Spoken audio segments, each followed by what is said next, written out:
Garden State Debate, where the talk is real. Garden State Debate, no joke, no frills. Garden State Debate, it's the talk of the town. Garden State Debate, for people all around. Yeah, Garden State Debate. Garden State Debate. All right, welcome back everyone to another episode of Garden State Debate. I'm Ryan, and with me today I have two special guests, Senator Loretta Weinberg and Assemblyman Johnson of the New Jersey State Legislature, representing the 37th District.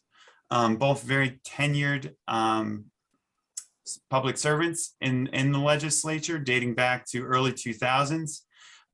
If you didn't catch the first episode with Senator Weinberg, that was done we did that in the final episode of our quote unquote first season in 2020 in December. And a lot has transpired since then. So with that, also I noticed recently an Insider NJ published a top 100 policymakers of 2021, and they listed Senator Weinberg as number one. So congratulations, Senator Weinberg, on that. Congratulations to Assemblyman Johnson on the primary win, and looking forward to the senator seat as Senator Weinberg is set to retire at the end of the year. So just with that, I'd like to welcome both of you to the show. How are you guys doing today? How have you been holding up over the last few months? And I guess we'll start with ladies first. Senator Weinberg, how are you? I'm doing well, thank you, Ryan, and surviving as we try to deal with the myriad of issues facing our state, from everything from the most important COVID on down to transportation, taxes, budget issues. But I'm delighted to be here with Assemblyman Johnson. Chances are he's going to be replacing me in the state Senate, since this is a very Democratic district. I think the smart money is that Gordon Johnson will be elected along with his assembly running mates, Shama Hader and Ellen Park. And it's really somewhat of a momentous occasion. Take me out of the equation momentarily. Gordon will be the first African-American senator from this district. Shama Hader will be the first Muslim American woman elected to the state legislature, and Ellen Park will be, I think, the first Korean American woman elected from our district. So in terms of diversity, it is already very noteworthy, the trio that won the primary here in New Jersey. And I'd just like to add a couple of other things. Gordon and I have shared offices for the last 10 years, I guess, or longer. Yes. Mm-hmm. Yeah. Our staffs have worked together. They've been intertwined in many issues. And though, because of my interest and work on issues around women's issues, most particularly sexual harassment, as well as issues around New Jersey transit, I guess I've gotten a larger part of the spotlight. But it was, I would go up the hallway to Gordon Johnson's office if I needed expertise on law enforcement issues or on issues around alternate energy. So he developed his own expertise in a series of issues that was somewhat different but equally important.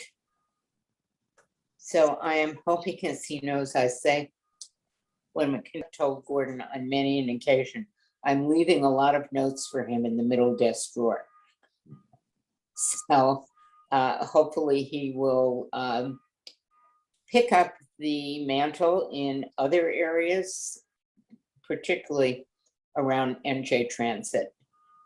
It's an issue that affects so many people that we represent right here in District 37, as well as an economic engine for the state of New Jersey. So I am delighted that these three people will become the new District 37 legislative team, and I have full confidence that people won't be disappointed. Very good. That's quite a handoff and tribute to the Assemblyman. So from there, we kick it over to Assemblyman Johnson, who I just met for the first time today. And to your point about people may not outside of the district who see, Senator Weinberg in the media may not have that natural connection in their minds, or just from a visibility perspective of the tenure and how long you two have been together and working so closely together. So it's a pleasure to have you on, Assemblyman Johnson. And I'd just like to welcome you and also get your take on how things are going and your current status and that likely and hopefulness of moving into that senator spot, and what you're looking forward to in those regards. Yeah, I could just say ditto. We could move on from there. But I won't. Right? She already said it all. Yeah, We got a lot of questions, so that's not the worst. That's okay. And I've been involved, and I kind of fell into these areas that I have an interest in now, such as green energy, or with the offshore wind project, and with now I'm trying to incentivize the car industry to bring hydrogen fuel cell vehicles to the East Coast. They're in California now. Set up the infrastructure for that over here in New Jersey, or whatever else we have to do to have them, to make them, or cause them to bring these hydrogen fuel cell cars, which are electric cars basically. They carry their own fuel source, and they bring that to the East Coast. So I'm big on that now.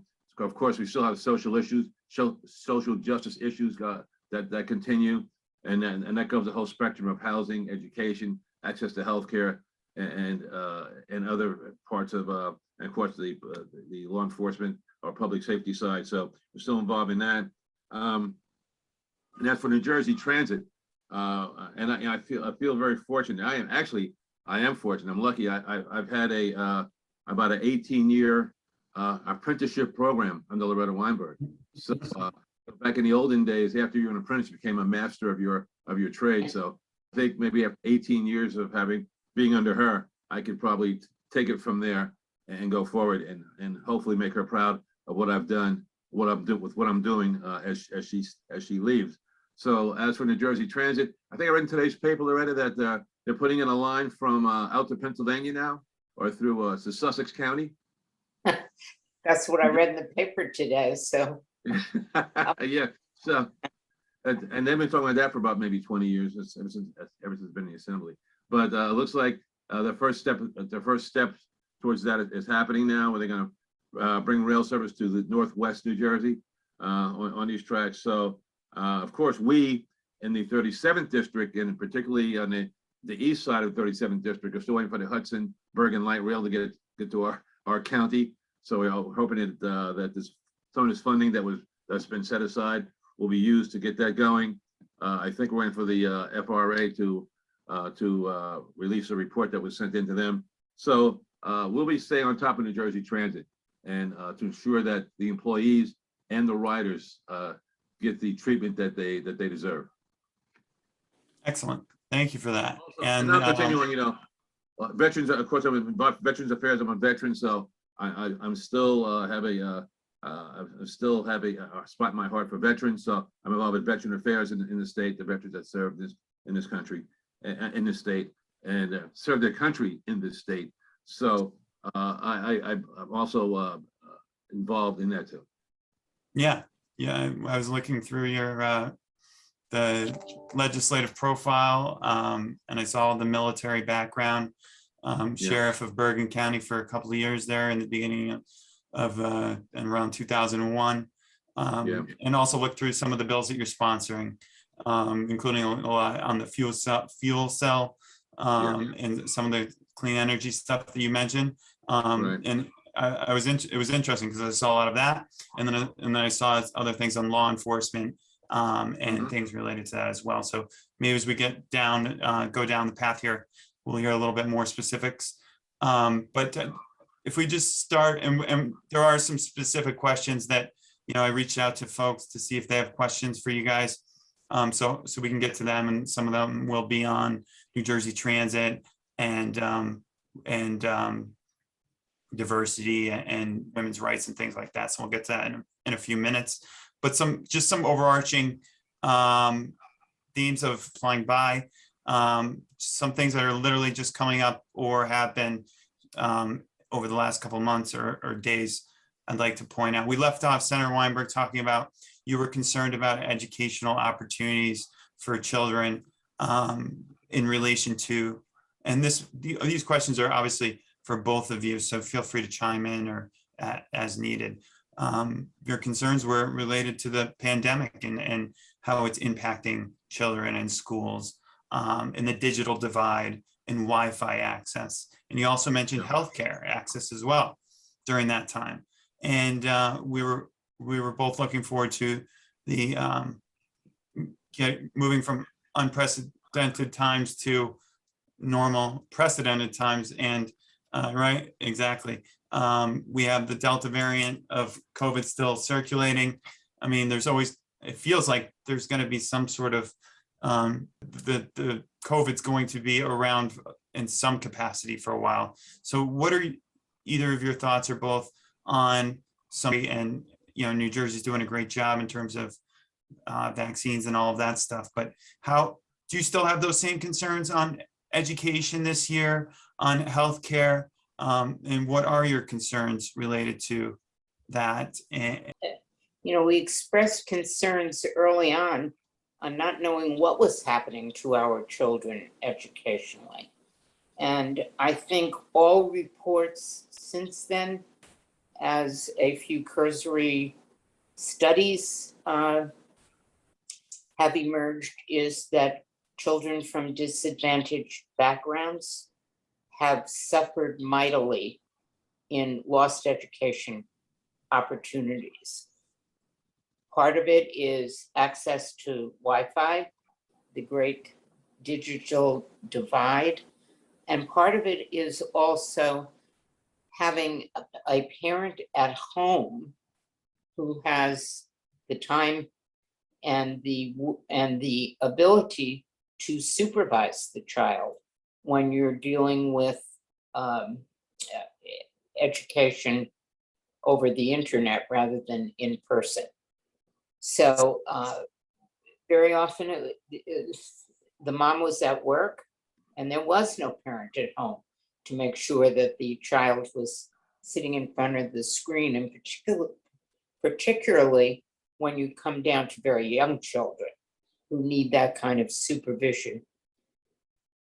This is something that the new legislature, and I know Gordon will be involved in, going to have to figure out how to make it up to these kids who have lost so many opportunities. Certainly pointed out access to healthcare is not equal opportunity in our state. COVID pointed that out. Not that we didn't know it before. In fact, tomorrow we're got a press conference and dealing with a group who have been pushing nationally for more affordable prescriptions so that people don't have to choose between paying their rent and buying a pharmaceutical product that they need. So these are going to be big, big issues in the next legislature and in the remaining portion of this, because kids are going to need a lot of help to catch up. And then hopefully, if we can get through the next school year in person, make sure families are vaccinated, masks are in place, and that they're not political footballs, but they're about good healthcare. to that. I'll also add to that by saying that, you know, the term or definition of access to quality education has been changed now. And as the senator brought up before, the digital divide really came out that as it is in the state of New Jersey, where in the more rural areas and urban areas, that you have that digital divide. And we were talking about possibly in the more rural areas, somehow getting the libraries involved in these towns, where they can become like hotspots themselves, or they could issue these little hotspots or something where there's young access to the internet, which is so important. So that idea was kicked around for a while. It's still probably being discussed now, but we need the way to eliminate or to allow these individuals in these areas who are less fortunate, who have access to the internet. That's so important. As for the schools, vaccinations, I believe, are very, very important. Wearing a mask, I think masks will be coming back to our state again, the way it looks with the Delta variant. But wearing a mask, it should not be a problem for the public. In school, it would be. I guess there may be a problem there for young children, but that's something that we have to put up with. But as long as we adults in the legislature and also those residents here who are parents and this residents in general respect this very dangerous virus and do what and follow the rules or guidelines set forth by those folks who know what's going on, our scientists and our medical professionals. We'll get through this. We should get through this. I was a small example. I was at a funeral home the other day in Inglewood. A friend of mine dropping off some paperwork. That was actually a resolution, but dropping off some paperwork. And the young man came out and told me, "Listen, Gordon, you got to get the word out to the people. I have 8 bodies in my funeral home. They all died from COVID. They're all in their 30s and 40s, and they live here in Inglewood, New Jersey. They caught COVID outside the state. You all traveled to Texas or Florida, you got sick down there and passed down there, and they shipped their bodies back to Inglewood. So you guys, it's very serious. And being on that note, I put it out on my social media that this is a very, very dangerous and definite problem that we have to get through, and we have to pay attention to the advice that's being given to us. Yeah, thank you for that. And just a quick question, follow up on that, and we can move on. Do you guys have an opinion on vaccine mandates? I talk to people, friends and family and whatnot. In the private sector, there are plenty already of vaccine mandates at work locations in New York City, New Jersey. And do you foresee that will become something, just a widespread, I don't know if it's national or if it's New Jersey, is it going to become a public and private necessity? And if it's not a clear yes or no, then that's fine. But some people have a strong opinion on it one way or another. And like I just said, it's already happening, where at least private companies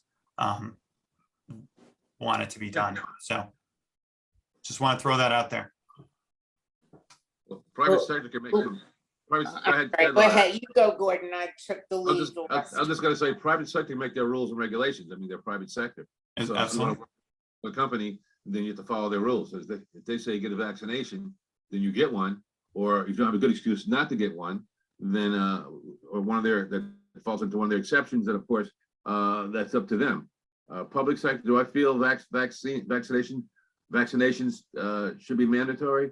In some cases, I'll say yes. And I think it's going to come down to that. We had it for measles. We have it for other diseases that came up during the years, and it was mandatory. So can the schools mandate or make it mandatory for vaccination? I think the school district probably can, but we'll see how it plays out. Yeah, I agree. We already have vaccine mandates. You can't register your child in school unless they've had some series of mandated shots. It's not about personal freedom. You have the personal freedom to say no, and then I have the personal freedom to follow the law that your child can't come into school and infect my child. So where your personal freedom ends at the tip of your nose is when it will affect the health of others. So we have vaccine mandates. I foresee a day when the COVID vaccine might join that list. Yeah. Okay, yeah, and like Gordon mentioned, as things continue to develop, obviously, they're not even available for children under the age of 12. So we're kind of in this middle ground of vaccine even eligibility. So kind of Right. puts things into a little bit of a harder perspective. Also, the Well, you know, Yeah. we're very fortunate in this country because we have a very strong pharmaceutical research sector in this state of New Jersey and in this country. So I would suspect shortly they'll have a vaccine, or they will have tested a vaccine that could be used by children under the age of 12. It's a matter of getting the research out, what have you. It's not like we're in. And then some, and keep in mind, in some countries, they don't have the vaccine at all. In some countries, all right. We're very fortunate in the United States, and I guess in the EU countries, they have the means and the ability to manufacture, do the research, do the testing, and then put out a product that's safe and also is effective. So I think you'll see that in this country, you'll see a vaccine that'll be safe for children under 12 to use. Just a matter of time. Very good. Okay, let's move on to another very recent topic, just to get your quick take on it. The Governor Cuomo, finishing out his last couple of weeks here, resigned. Sexual harassment allegations from the attorney, right up from the Attorney General over there. What are your thoughts on it?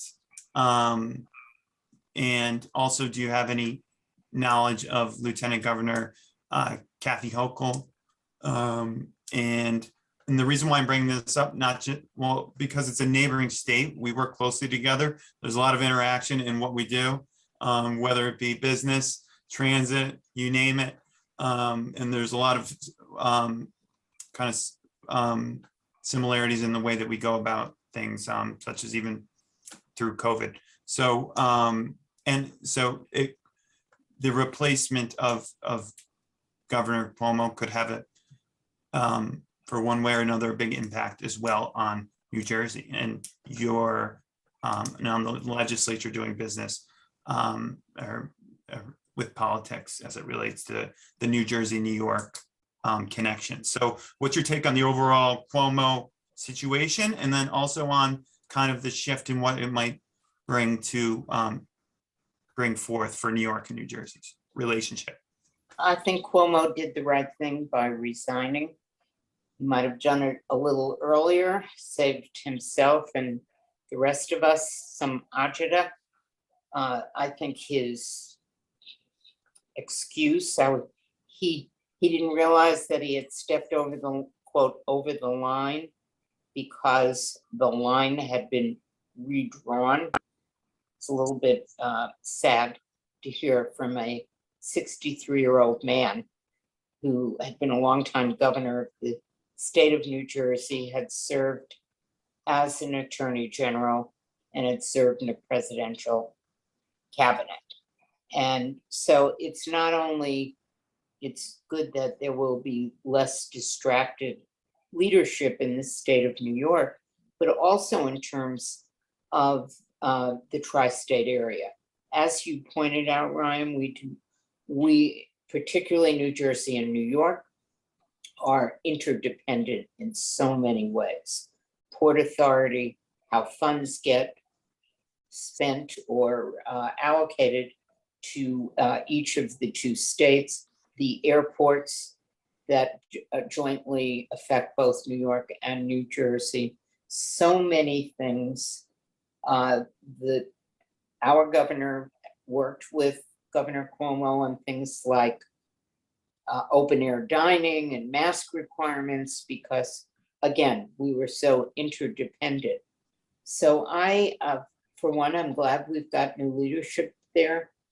I don't know a lot about the Lieutenant Governor Hochul, kind of read a little bit about her the last few days. And I saw kind of an interesting TV on MSNBC the other night. Rachel Maddow traced this whole lineage of how the lieutenant governor got there, which Oh, that too, actually. was A lot. all on the backs of men behaving badly. It was kind of interesting. On both sides of the political Both spectrum. sides both sides. Saw the same show that you're talking She about. replaced a congressman who had to resign because of bad behavior. She lost that seat after one term. Then the whole issue of the governor of New York having to step down, and then Basil Patterson replacing him as lieutenant governor. And then he got into his own issues and so on. So it was kind of interesting. There must have been 6 or 8 men in her trail that she had nothing to do with, all of whom behaved badly, and she came forth. So I think from what I've read, she seems well prepared to move into that seat, which a lieutenant governor should be well prepared to do. And nobody has questioned her integrity. So I think she hopefully is the right person at the right time, and that the leadership of the great state of New York that is so important to how we function in New Jersey, that the leadership will all work together, both sides of the aisle, to try to bring the state back together again. I will say to that, I met briefly with Eric Adams earlier this week. And the first thing he said to me was, he wants to see how the state of New Jersey handles this cannabis industry that's being rolled out in New Jersey. First thing he said to me, we want to see how you do it. We want lessons learned. You want to, and it shows how close New York and New Jersey are when it comes to, even though we're different states, but the different situations, different industries and issues affect both of us. And then going back again to New Jersey Transit. So how important that is on a bi-state coordination and collaboration. So I don't know that much about Lieutenant Governor Hochul. Of course, she's from the Buffalo area. It seems to me from what I've read that she's qualified for the position for sure. She's been in government for a long time. And I think the relationship between Lieutenant Governor, or maybe by then it'll be Governor Hochul and Governor Murphy, will be a good match, a good combination. So, but we have to wait and see. But I think they'll work well together. Very good. And thanks for sharing about that meeting with the new mayor of New York City. So I didn't even think about that in terms of both Lieutenant Governor, soon to be Governor Hochul, and the new mayor there, Eric Adams. Yeah. So that's a good point to see how that relationship and how that story unfolds. I've seen the same thing. I'm like I told you guys before the show, I'm originally from Buffalo. So know a little bit about Lieutenant Governor, but I'm very excited. I know the Buffalo area and upstate New York in general, right? Who seems to feel left out sometimes from the downstate action, and where Governor Cuomo spent a lot of his time. But in order to be lieutenant governor of a whole state, you got to be in the whole state. So someone that understands the different needs of the state, I think that will provide a whole different outlook too. So interested to see that. And just like we were talking about at the beginning of the show, Assemblyman Johnson's very diverse colleagues that will be joining him. She'll be the first female governor of the state of New York. So, New York. Mm-hmm. So that's great to see as well. And as you both said, with merit, not just a fun fact. So it's great to see. And just a follow-up question for you, Senator Weinberg, on the Katie Brennan laws that we, as a result of the Katie Brennan situation, we spoke about it last time. And it kind of does relate to the Cuomo situation in terms of redrawing the lines. I believe that there's some things in the New Jersey legislature as it relates to some of these softer harassment types of situations that would fall, I'm not talking about our governor specifically, but would that we don't have that New York does. Is that something that you're working on? Yes, we have passed a very comprehensive series of bills that came out of the Katie Brennan joint legislative oversight hearings, that came out of the kind of informal women's group that I helped form a few months back. And they passed through the legislature with not too much trouble, and the governor signed them all. We have two outstanding bills that came out of the Senate very late in the session before we adjourned, and they're both awaiting action in the Assembly right now. And hopefully that will be done in lame duck, because they're two important bills. One sets up a process for state employees, and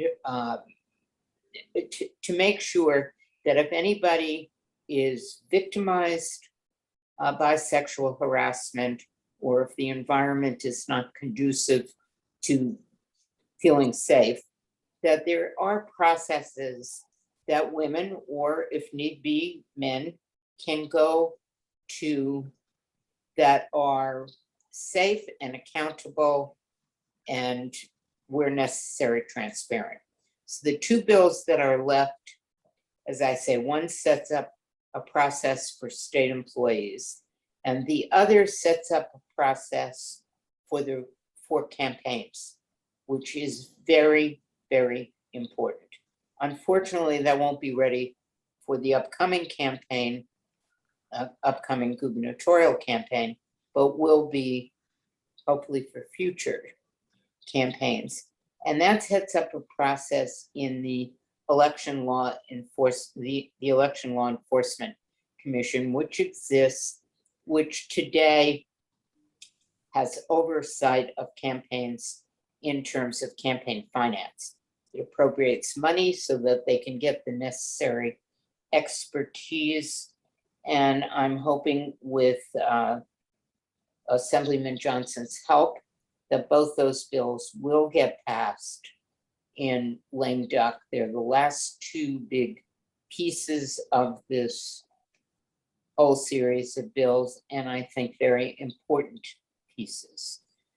And I'd just like to point out, because I've gotten lots of questions about, isn't New Jersey similar to New York in many ways? Let's start out with the fact that we don't have a governor who has been, or anybody suspects, has been a sexual harasser in any way, shape, or form. So the big difference to point out is that Governor Cuomo himself has been, there have been allegations about his own behavior. That is not true in New Jersey, but certainly in the environment around gubernatorial offices generally and campaigns generally are important, that we make sure that anybody who wants to come forth can do so in a safe environment and not be subject to retaliation.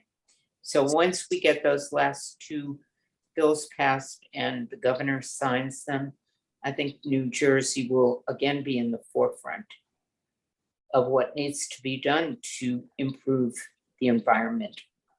Got it.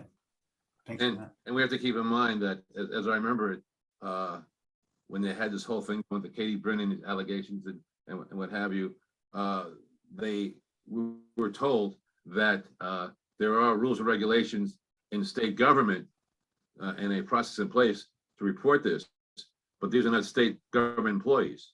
They're working for a campaign, so they're outside the state government. And that is why this, the second piece of this, the second legislation, the second bill is so important, because they need some oversight and a process where a person can report the behavior of other fellow employees in campaigns.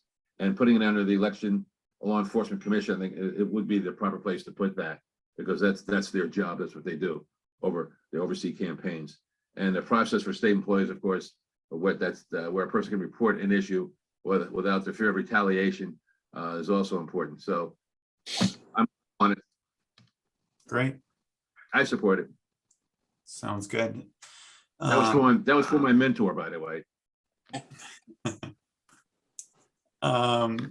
Sounds like you had a good mentor. But just because, you know, this show is not a political show or anything like that, as we were talking before, although we include politics and entertainment and medical and things like that. When we refer to the lame duck period, what are we talking about? A slow time in the summer where the legislature is not convening for what period of time? Can you kind of put that in perspective just for the listeners? Bills can still get passed during it, but, you know, like, how would you explain it to someone who's not your colleague? When the legislative calendar, we are always in session in one respect. We don't go out of session as some states do for a specific period of time. We do go into recess. Usually when it's an election year for the whole legislature, we will very often go into recess after the budget is adopted on July 1st or by July 1st. And that's what we're doing right now. We're in the recess period. We will resume after the election in November. During the months of November and December, there will be legislative sessions, which are commonly known as lame duck legislative sessions, because they are at the end of the period of time of that legislative session. Got it. And then the new legislature takes over in mid-January of 2022. So we are in the recess period. We will resume in November and December.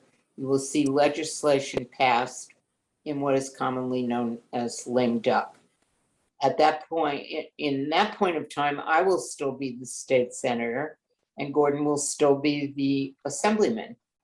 And we will hopefully jointly push for some bills that have been left unattended or not passed by one house or the other to try to get them passed and to the governor's desk. Thank you for that. That's helpful. And also another thing that came out, I think just today, I haven't had a chance to really look at it, but the census, right? The census was produced for this country today. So we know I don't have the numbers in front of me, like I said, and you may not either, but that has an impact on politics, has an impact obviously on our population. It is our population, but also redistricting, right? So is essential.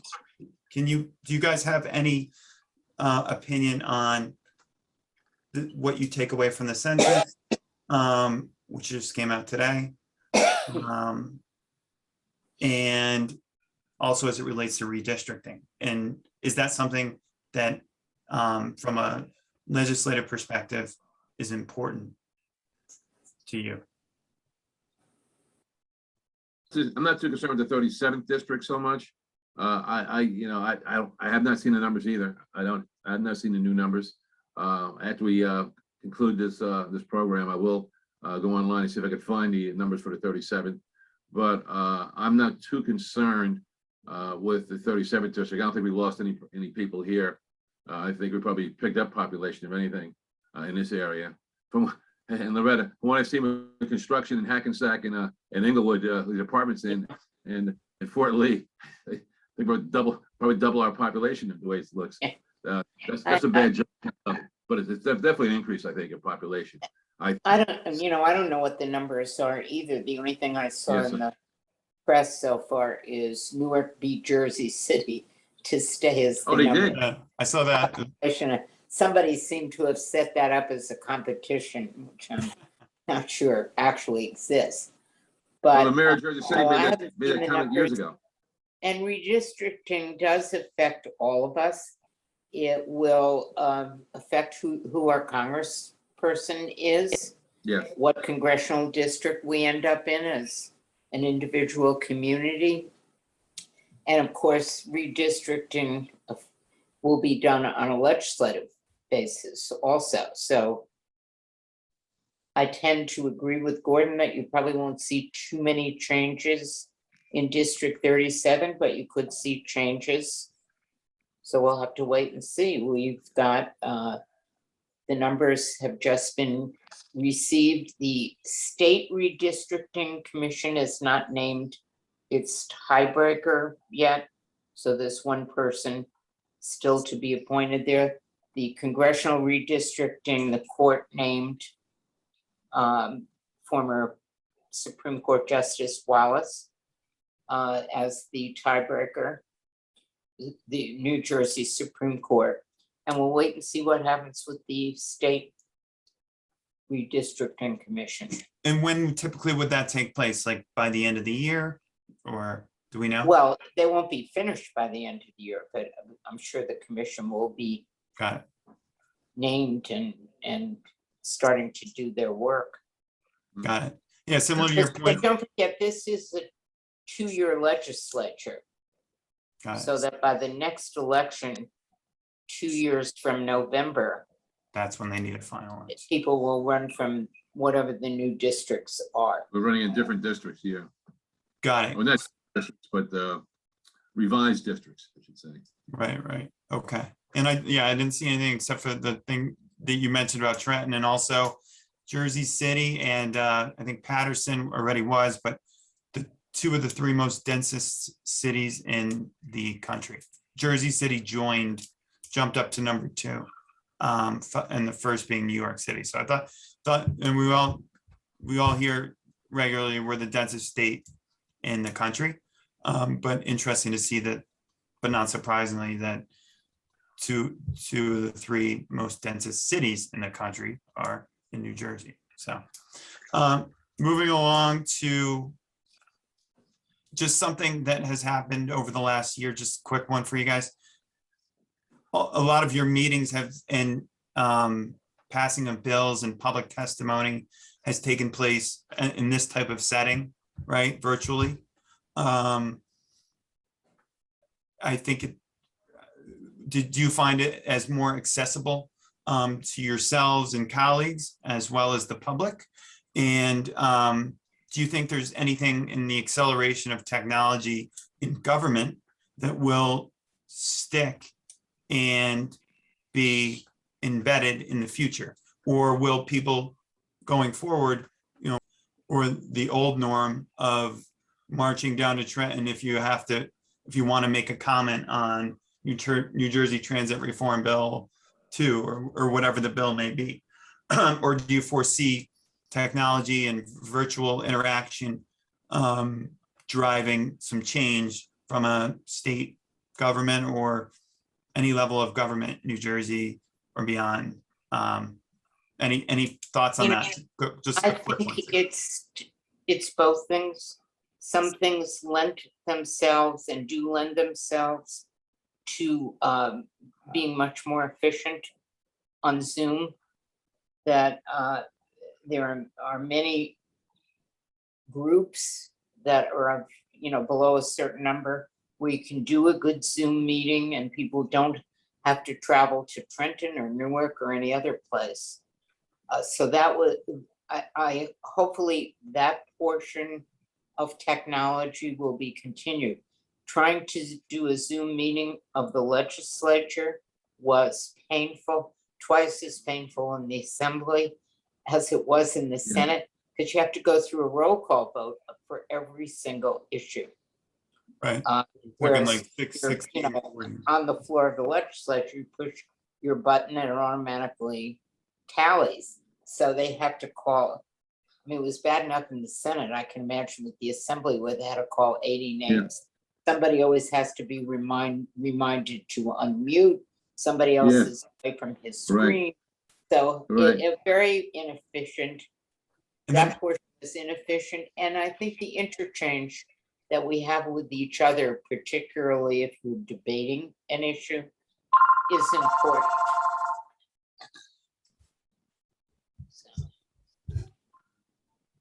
and then, from a, how about from a public Because access? several, a lot of local municipalities are complaining because with Zoom, too many members of the public are chiming in on issues, which kind of amuses me. That local elected officials find that very distressing because it's easier for somebody to give input if that somebody doesn't have to get dressed, get into a car and drive down and sit and wait at a in-person municipal meeting. So a lot of local municipalities don't like this at all because it has tended to produce more public input. So I think in local municipalities where you're dealing with a finite number, you can do a combination of both, of in-person, and then after everybody who's gotten up in person, open it up to Zoom for anybody else who wants to testify. So I hope we keep what I consider the better part of the technology, and hopefully it'll be safe enough to go back to the lesson where it's not been efficient and let us have real interchange. Understood. Anything to add, Assemblyman? No, just that I'll say that, because of COVID, we've relied more on technology now, and that's available to us. Maybe I could see some Zoom type calls for committee meetings, possibly. Voting session is definitely not going to work for us. Voting session, like the senators, we want to have be able to debate our colleagues and discuss things in a room face to face, as opposed to being over a Zoom screen or a telephone. So but the committee meetings could possibly work with a combination of in-person and also people calling in via the internet. Makes sense. And just last point on that is, people usually know who they're actually they may not who their legislator, what district they're in. I bet you actually most people don't know what district they're in if you went up to the average person in New Jersey. So this whole engagement that's come out during the pandemic related to the accessibility thing that the senator brought up,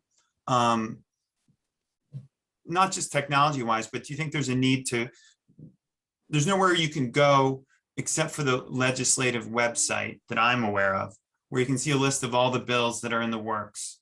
The timelines are hard to tell. They're buried very deep. So unless I were to ask you, Senator Weinberg or Assemblyman Johnson, what are the three most burning ones, or unless they made the headline of, one of our two major papers, Bergen Record or the Star Ledger, how does someone become informed about what's going on with the work that you're doing when it could be so impactful to the state, to your constituents? And is there any other ways outside of technology where government can come to people, at least in relation to if it's for a certain project that relates to where people are, and they probably won't show up to Trenton to weigh in. So is there any take on finding the people, your constituents, where they are? Or is that already part of the way that you foresee, productive government at any level? Sorry, it's a long. In the 37th district, we rely on social media to get the word out as to what we're doing, issues that we're working on that may be important to our people, to communicate with our constituents to see what's important to them, and then articulate that down in Trenton in some way I mean, the use of social media as a vehicle to reach our populace is very important, and that's going to continue in the 37th district because it works very well, I think. Also, I mean, following Loretta Weinberg, I mean, she's called meetings back to Jersey Transit again. She's had town hall meetings several times in district, and having the people, the residents of 37th district, speak directly to the personnel from Jersey Transit, telling them how bad their service was, because no one said it was good, how bad the service was, how it impacted their lives, and how they need to make improvements there. So when you reach out and have town hall meetings, when you would use the social media via the internet, and also we still use the old-fashioned way, maybe a letter. Remember those days, a letter with a stamp on it? So sometimes we still use that every day. So it's a mix. Yeah, it sounds like a mixed bag of some of the classic legacy forms of communication combined with the newer social media. It's about marketing and advertising. It's like that's what America's all about. You know, it's about advertising and marketing, and get the word out there as to what you're doing. People want to know what you're doing, and that's very good. Moving on to a couple quick ones because maybe we got hopefully maybe another 20 minutes or so. So infrastructure bill just happened, right? It's going to the House and then to the president. New Jersey's getting something like 12 billion, bridges, roads, and transit. Any thoughts on that? And then a follow-up question is, and will the legislature, it's already kind of appropriated for those things, but does the state legislature have any involvement at some point once that money is appropriated to New Jersey? And follow-up question, actually, I'll just start with that because that's kind of a big one. Yeah, well, let me just say that you talk about being the right person in the right place at the right time. That's what Joe Biden is. I mean, man, he's almost a miracle worker. What he's accomplished in the first 7 months of his term, and seeing this beside the issues around COVID, but seeing this infrastructure bill painfully moving through, but each step getting through. New Jersey, we will find out once the bill is finally adopted and signed into law. We'll find out what New Jersey gets, but we seem to be an important part because we're an important part of the transportation network of the country. And yeah, I think the legislature will be involved in how that money is appropriated as we move along. So I don't know if people fully realize what this president has accomplished in this length of time, but however the moon and the stars lined up, we're lucky to have him right now. Yeah, moving from handling COVID, it's on its own and getting large items through is no Right. for anyone. Climate change. I mean, this is really a big deal. It's something that Gordon has been involved in, really. And the work that he's doing to really take this on is mind-boggling. Right, and we saw the IPCC report come out, another really recent thing about climate change and the very kind of devastating conclusions of it. And I just want to ask you guys another question, which is not in the infrastructure bill, but it's infrastructure related. Well, it is, but not for New Jersey, as from what I can tell. And that's related to utilities, power. And I know New Jersey has a big, is spending and looking a lot at renewable energies and solar and Assemblyman, we were talking about the fuel cell and a lot of the stuff you're working on. You might want to talk a little bit about that, but also I wanted to ask you about just power to our homes. And, just in July alone, in my area, we had probably 10 days of power outages So lost Mhm. productivity from a personal working at home, company perspective, health, children, senior. So what's your take? It's a good one probably for you, Assemblyman, on our infrastructure. I'm in the JCP&L territory. I can't switch power like I can switch my cable company. So what is your take on that? Are you concerned about it? And then maybe you can talk a little bit about the other fuel cell and other initiatives you're working on. Well, yes, of course, that's a major concern. Energy it runs America. It runs people's lives. It's a part of us. To ensure that we have enough energy and we can rely on it coming into our homes or offices or our factories is a very important part of what we call our industrial sector, and also on the local side, municipal side, and on the private side. So it keeps business going and it keeps people's lives going. It's also a part of a quality of life. It's a quality of life issue for people. So the energy access, I guess I shouldn't say access to energy, but to ensure that there's enough energy there to power our homes and our businesses and the industrial sector is very important. I know that JCP&L has had some issues in the past. They've been called out on it in the past. And I think because of that pressure, they are improving what they do, improving their service. But I wasn't in Japan, but I was reading a story about in Japan where they have these. I'm promoting hydrogen fuel cell cars again now.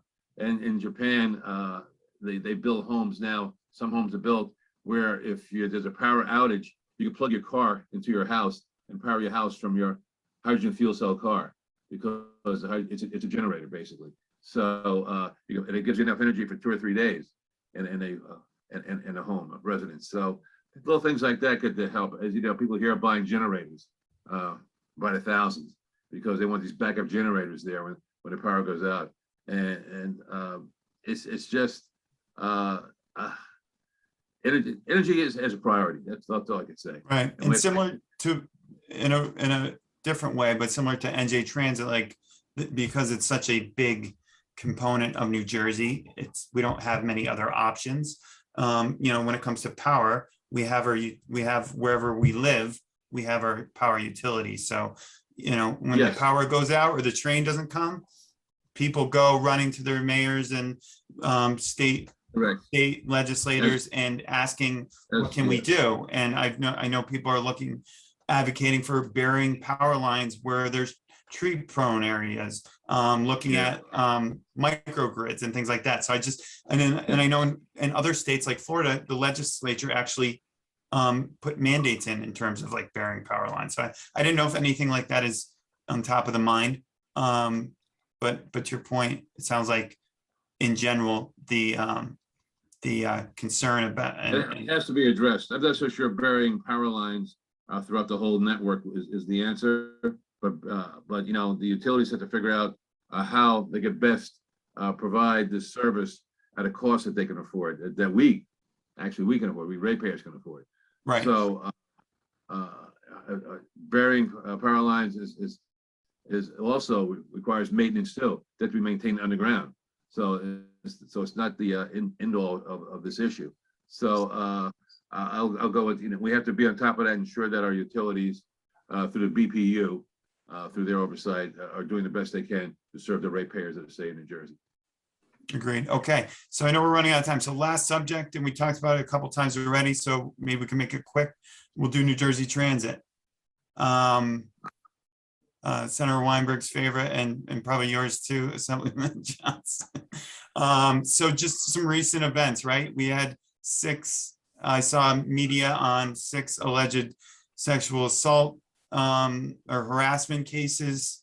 We've seen a insurance fraud of a board member who has since resigned. So if we go back to Senator's first reform bill, which appears to be a suggestion at this point in time, out of the 13 board members that were required, there's now 9. Most of them are either de facto from the governor or appointed by the governor. And senators put forth a transit reform bill, another one to close the gaps on the first one, which there was still gaps in actually completing. So there seems to be a disconnect between what the Senate, what the legislature is trying to do with the board, and what the governor views in his most recent comments, even saying that commuters don't care who's on the board, they just want their trains to come. Well, I agree that trains and people want their trains and buses to come, but the senator, don't want to speak for you, but you're putting these bills out so that you can put more accountability into the system so that trains and buses do come. And I can cite some more of these types of things that we've just seen in the last week, but clearly the oversight and the shake-up, or whatever you want to call it, is not, in my opinion, it's not being done. And I think you'd probably agree. I've seen some of your comments in the headlines as well. So, and even in this Assemblyman McKeon's response about the bill was something along the lines of, people don't care about the board members.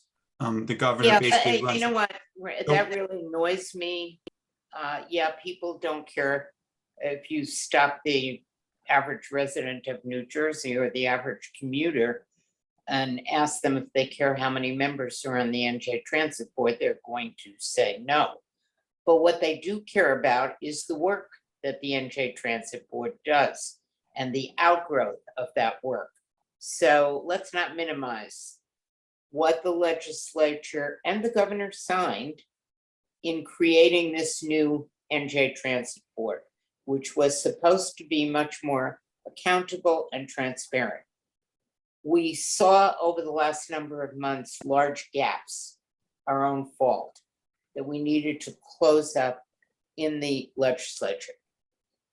And that's what the New Jersey Transit Reform 2.0 is designed to do.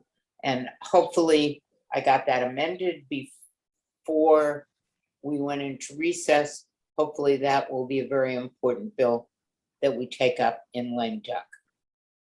But getting back to what's going on now, we did pass a good law and it's not being followed. We have 4 openings on the NJ Transit Board, 2 of them from unions, and the other 2 never nominated by the governor's office. So it would be helpful if we had a full complement there. There was no reason in the world to leave those 2 openings that are awaiting nomination by the governor for the last 2 years. So I know the governor is devoted to improving NJ Transit, and I hope he will help us get that last bit passed and signed into law quickly. But right now we need a full board. We need full transparency. We need a passenger advocate that was designed into the original bill and then was kind of undermined by having that position report directly to the bureaucracy rather than to the board. So in terms of Reform 2.0, it will be up to the board to hire that person, and that person will report to the board. So when people come before public bodies like NJ Transit Board and complain and give them real life stories about what's going wrong, there will be somebody there to help be their advocate. Why that position has been left open all these months has also never been explained. So I don't like to criticize people in my own party, but when necessary, I'm not going to be hesitant to do it. And I think the governor has all the right instincts. And I hope he gets back involved with improving NJ Transit. Very good. And Anything if to not, add? I will be nagging Gordon Johnson on a regular basis. I was just going to say, I'll follow up on that, yes. yeah, I'll let you follow. And then I Yeah. just, a lot of comments that came in to you guys when I reached out was, and you already kind of alluded to it, Assemblyman, is will Gordon Johnson take over the big shoes Yes. of Senator Weinberg, who's called into board meetings, who's always, working behind the scenes with the governor or trying to and passing legislation. People are legitimately concerned about the lack of voice if it's left, if it's not filled by anyone. I know it's supposed to be with the board, as the senator said, but people are naturally concerned. So, sorry to interrupt. Go ahead. That's okay. That's okay. The people of the 37th district will have an advocate at the board meetings when things aren't going right. I believe our governor, Governor Murphy, understands mass transit. I mean, he was stationed in Germany for a number of years as the ambassador. Of course, as we know in Europe, uses mass transit much more than we do. Their infrastructure is built around mass transit. So he understands the importance of this and understands the how people's lives are affected by this and how it could be better and made better. So I will be there as an advocate for the people of the 37th district, and not just 37th, but Bergen County and New Jersey, because it affects everyone in New Jersey. So, I mean, Jersey Transit goes from all the way down to Cape May. So Okay, to your audience, Ryan, you've all heard it here first. And that little clip of Gordon Johnson promising to be a voice for New Jersey commuters is forever embedded in social media. yes, there you go. There we go. It's crystallized. There you go. Congratulations. Memorialized forever. All that no Okay. one in the legislature wants, but everyone in New Jersey wants it to be an advocate to be there. That's what it appears. Right.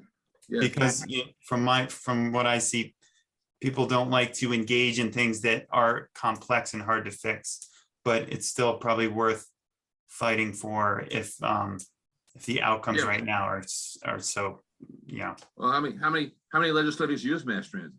That's another question. that's all. This is what the public likes to talk about. How many board Yeah, members yeah. use it? How many, how many legislators are on it? What Or if take a if bus the or a governor, train, what if the governor had to use it? Then would it be running a little bit better? yeah. So Yeah. those are all great questions. One last one on that. The New Jersey New Jersey Transit Legislative Oversight Committee, I don't know if I got those words wrong. You guys, I think, were both on it. It ran for several years. It brought a lot to the surface. It probably kind of led to some of these. I think there was supposed to be a report from it that never really was produced. It got cut when COVID started. And I think it was supposed to be replaced by the reform bills. But we arguably are no better or not much better than we were before. So is there any potential? Why did those stop? I mean, I guess it would probably be because of COVID. I think you told us that last time, Loretta, but it combined with the reform bill. But is there anything that could come back to put accountability back into New Jersey Transit from the Well, legislature? that's what the board is supposed to be doing. That's what I figured. The legislature can't run New Jersey Transit. I've said this from the very beginning. That's well above my pay grade. Yeah. And it's well above the pay grade of the other 119 legislators that represent us. That is the point, to create an open, transparent, accountable board to run this very complex bureaucracy that affects so many residents in the state of New Jersey. So I've resisted this each time. We're not equipped to run New Jersey Transit. I can't tell you whether we should be using articulated buses or buses with 2 entrances or exits and so on. All we can do is create the appropriate atmosphere and the appropriate governing body. And that's the object of all of this. And I wish more people in the administration would embrace that, because it's pretty simple. And if we can get this second portion of the reform passed, and we've got the beginnings of a good board, some of whom were appointed by the governor. People like Bob Gordon and Cedric Fulton and James Adams. I mean, they've really risen to the occasion, I think.